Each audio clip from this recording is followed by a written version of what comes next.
continuous deluge of hit pieces with inaccurate, often vile, pejoratives and defamatory smears. Some of those same networks and colluded with the DNC to keep me off the debate stage.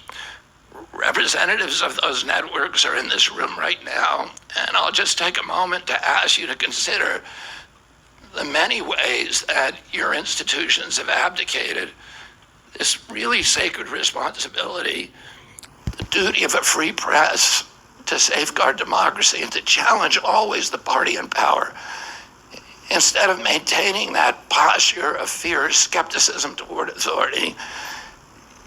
Your institutions have made themselves government mouthpieces and stenographers for the organs of power. You didn't alone cause the devolution of American democracy, but you could have prevented it. The Democratic Party's censorship of social media was even more of a naked exercise of executive power. This week, a federal judge, Terry Doughty, upheld my injunction against President Biden, calling the White House's censorship project, quote, the most egregious violation of the First Amendment in the history of the United States of America. Doughty's previous 155-page decision details how just 37 hours after he took the oath of office, swearing to uphold the Constitution, President Biden and his White House opened up a portal and then invited the CIA, the FBI, CISA, which is a censorship agency, it's the center of the censorship industrial complex, DHS, the IRS, and other agencies to censor me and other political dissidents on social media. Even today, users who try to post my campaign videos to Facebook or YouTube get messages that this content violates community standards. 2 days after Judge Doughty rendered his decision this week, Facebook was still attaching warning labels to an online petition calling on ABC to include me in the upcoming debate. They said that violates community standards, their community standards. The mainstream media was once the guardian of the First Amendment and democratic principles, and it's joined this systemic attack on democracy.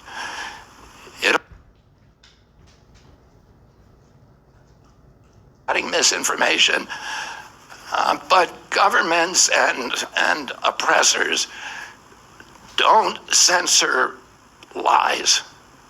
They don't fear lies. They fear the truth, and that's what they censor. And I don't want any of this to sound like a personal complaint, because it's not. For me, it's all part of a journey, and it's a journey that I signed up with. But I need to make these observations because I think they're critical for us doing the thing that we need to do as citizens in a democracy to assess where we are in this country and what our democracy still looks like, and the assumptions about U.S. leadership around the globe.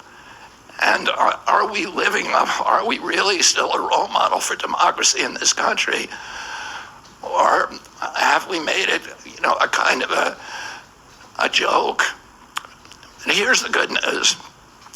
While mainstream outlets denied me a critical platform, they didn't shut down my ideas, which have especially flourished among young voters and independent voters, thanks to the alternative media.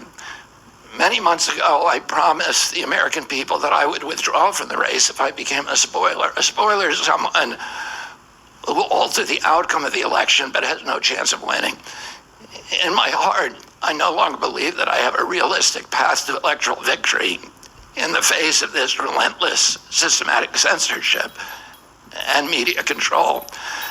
So I cannot in good conscience ask my staff and volunteers to keep working their long hours or ask my donors to keep giving when I cannot honestly tell them that I have a real path to the White House. Furthermore, our polling consistently showed that by staying on the ballot in the battleground states, I would likely hand the election over to the Democrats with whom I disagree on the most existential issues. censorship, war, and chronic disease. Oh, I want everyone to know that I am not terminating my campaign.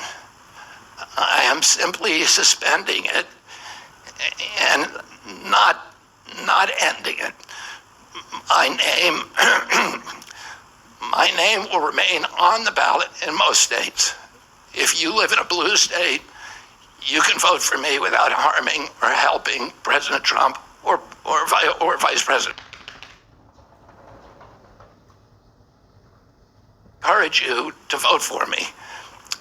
And if enough of you do vote for me, and neither of the major party candidates win 270 votes, which is quite possible. In fact, today our polling shows them tying at 269 to 269. And I could conceivably still end up in the White House in a contingent election. But in about 10 battleground states where my presence would be a spoiler, I'm going to remove my name. And I've already started that process and urge voters not to vote for me. It's with a sense of victory and not defeat that I'm suspending my campaign activities. Not only did we do the impossible by collecting 1 million signatures, we changed the national political conversation forever. Chronic disease, free speech, government corruption, breaking our addiction to war have moved to the center of politics. I can say to all who have worked so hard the last year and a half, thank you for a job well done. 3 great causes drove me to enter this race in the first place, primarily. And these are the principal causes that persuaded me to leave the Democratic Party and run as an independent. And now to throw my support to President Trump. The causes were free speech, the war in Ukraine, and the war on our children.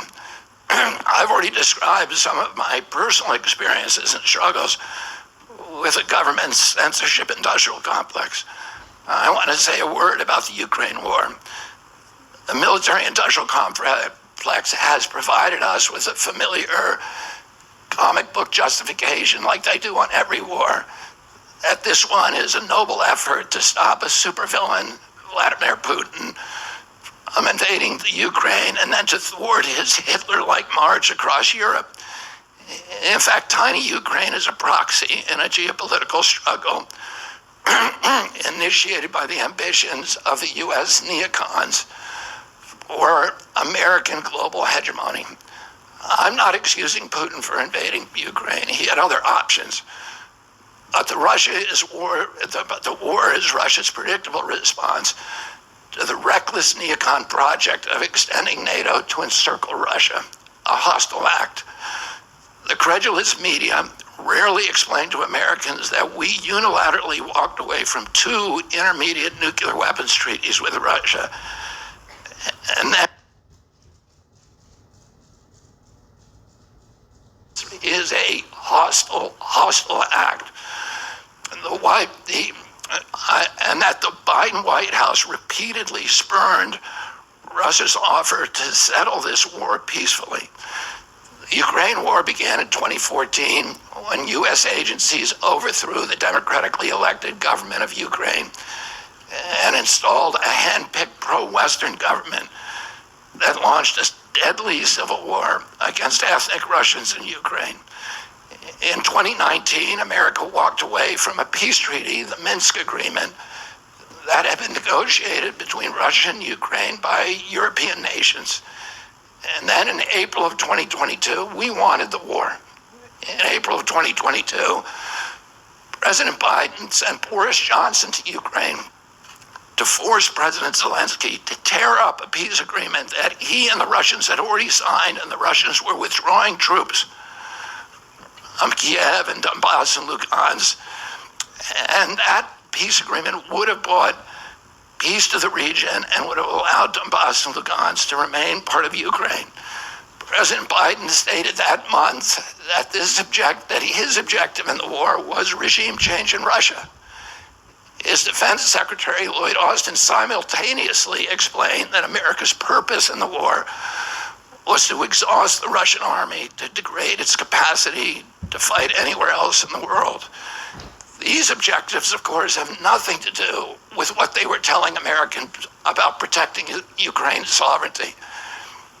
Ukraine is a victim in this war, and it's a victim of the West.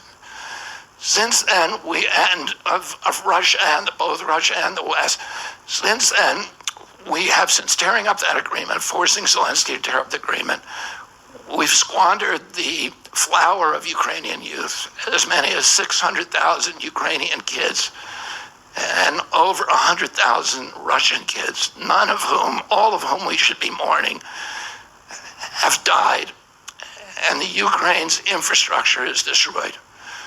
The war has been a disaster for our country as well. We squandered nearly $200 billion already, and these are badly needed dollars in our communities, suffering communities all over our country. The Nord Stream pipeline sabotage and the sanctions have destroyed Europe's industrial base, which formed the bulwark of U.S. national security. A strong Germany with a strong industry is a much stronger deterrent to Russia, and a Germany that is deindustrialized and turned into just an extension of U.S. military base. We've pushed Russia into a disastrous alliance with China and Iran. We're closer to the brink of nuclear exchange than at any time since 1962. And the neocons in the White House don't seem to care at all.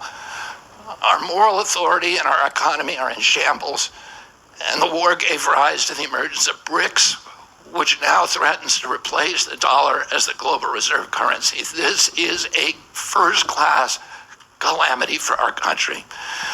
Judging by her bellicose, belligerent speech last night in Chicago, we can assume that President Harris will be an enthusiastic advocate for this and other neocon military adventures.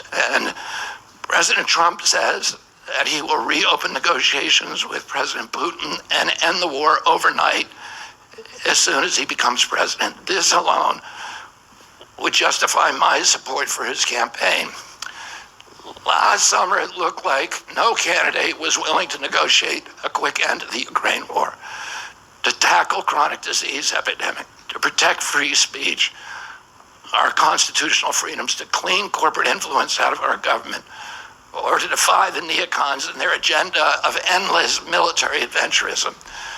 But now one of the two candidates has adopted these issues. Imagine being